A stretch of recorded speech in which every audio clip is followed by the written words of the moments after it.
पेशव्यांच्या काळात मनोरंजनासाठी स्वतंत्र कार्यक्रम नव्हते. दरबारातील मान्यवरांना आनंद देण्यासाठी लावणीचे सादरीकरण केले जात असे. आम्ही पेशव्यांच्या दरबारातील त्या लावणी प्रदर्शनाचे रंगतदार दृश्य आज पुन्हा साकारण्याचा प्रयत्न केला आहे.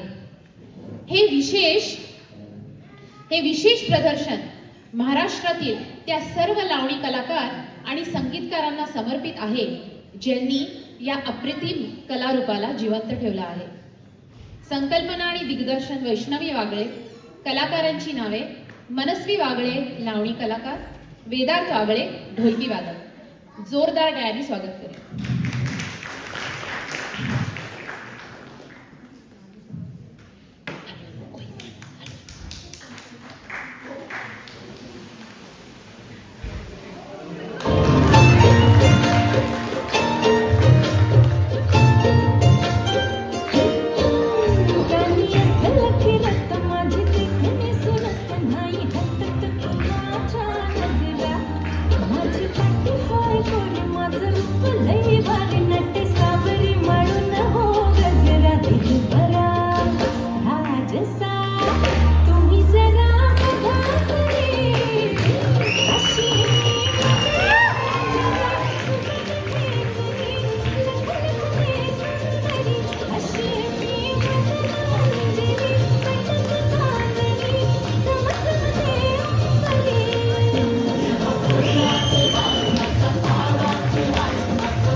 तुम्ही जरा